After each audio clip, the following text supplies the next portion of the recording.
வாங்கி வந்திருக்கேன், அதனால இருப்பு திசை வருது. அப்படி ஐயா புரியுதா? என்ன கொடுத்துருங்க?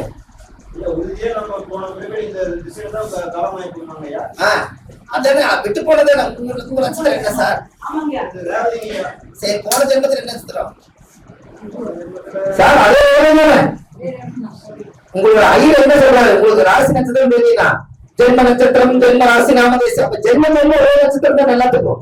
அப்ப அந்த திசையில நீங்க பரப்பீங்க.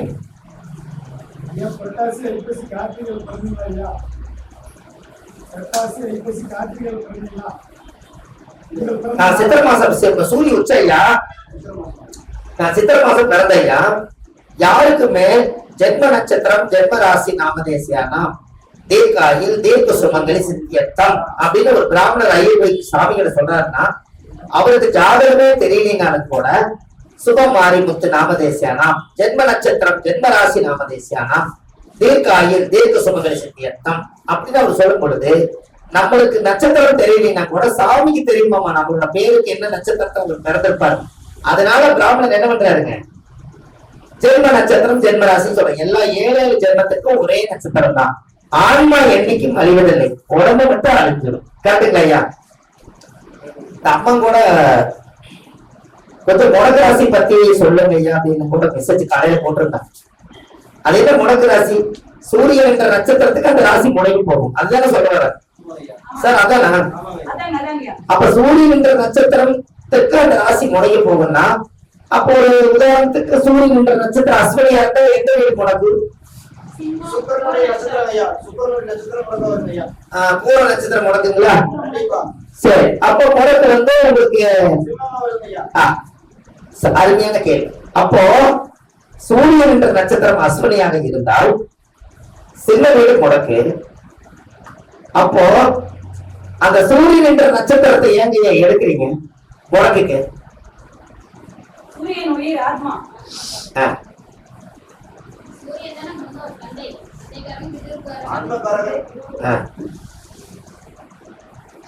ஒரு தாயுடைய கருவறையில அப்பாவோட உயிர் கருவையை கரு விதையை உருவாக்கி எல்லா நாளும் அவங்க குடும்ப சந்தோஷத்துல வாழ்ந்திருப்பாங்க. அப்பெல்லாம் எல்லா நட்சத்திரத்தினாலும் வாழ்ந்திருப்பாங்க. அப்பவெல்லாம் அந்த கரு பிடிக்கல. சூரியன் என்ற நட்சத்திரம் அஸ்வினின்னு என்னோட ஜாதகத்துல இருக்குதுன்னா, அவங்க எல்லா நாளும் வாழ்ந்து முடிச்சுட்டு இந்த ஜென்மாவில சுபமாரிமுத்துங்கிற ஒருத்தர் உலகத்தை கொண்டு வந்ததற்காக அவங்களோட கருவாக்கு தகுந்த நட்சத்திரத்துக்கு அஸ்வினிங்கிற நட்சத்திரத்துலதான் கரு உருவாயிருக்கு. எப்பங்க? தாயுடைய கற்பத்துக்குள்ள. அது வெளியில வர நட்சத்திரம் என்ன? கரெக்டா சொன்னீங்க. யார் சொன்னீங்க சொல்லுங்க? சூப்பர். ஏன்னா இப்ப நான் பூர நட்சத்திரம். அப்ப அஸ்வினியில அப்பா உருவாக்கிட்டாரு, அம்மா பெற்று கொடுத்தது பூரம். அதனால தாயும் தந்தையும் சேர்ந்ததுனாலதான் அது முடக்கு நட்சத்திரத்துக்கு கருணா தோஷம் வர்றதுக்கா. சார் நீங்க சூரியனுக்கு எத்தனை வருஷம்? சந்திரனுக்கு எத்தனை வருஷம்? சேர்த்துனா இந்த 14 வருஷம் என்ன திசை? எங்க உச்சமாகிறாரு? அதனால 16. எப்படி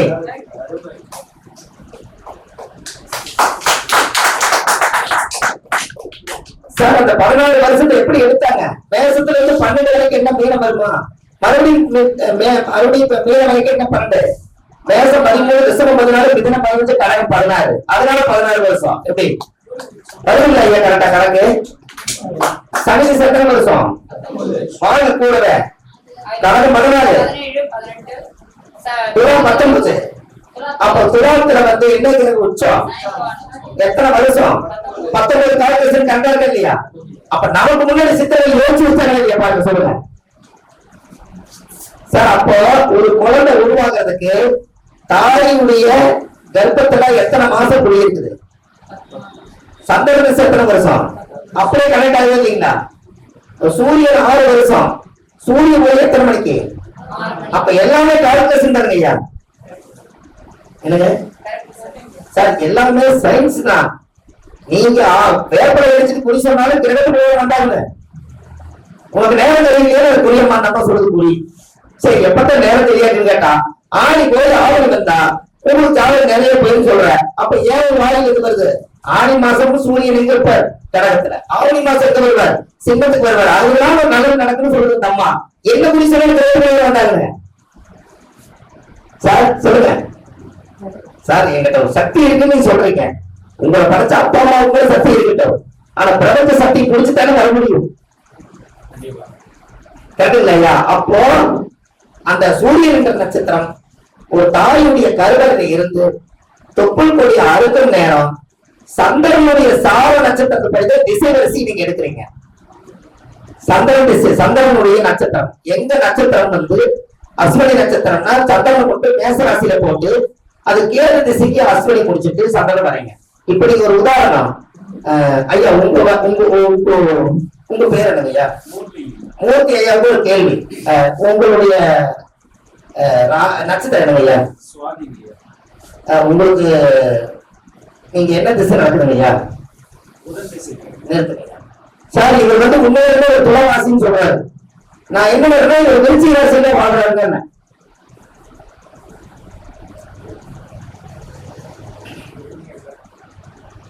சார் அவர் சுவாதி நட்சத்திரம் துலா ராசிங்களாமா, அவர் விருச்சிக ராசியில வாழ்ந்துட்டு இருக்கிறாருங்க.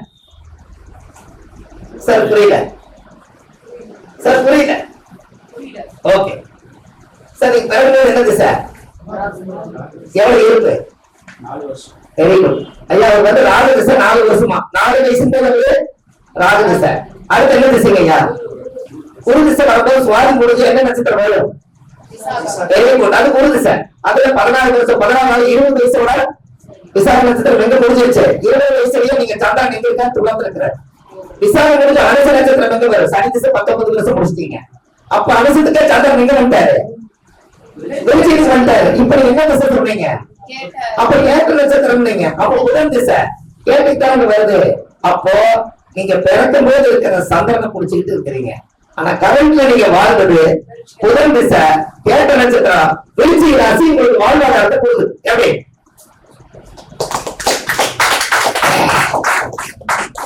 என்ன சார் உழைக்கிறீங்க சார்? சொல்லுங்க சார்.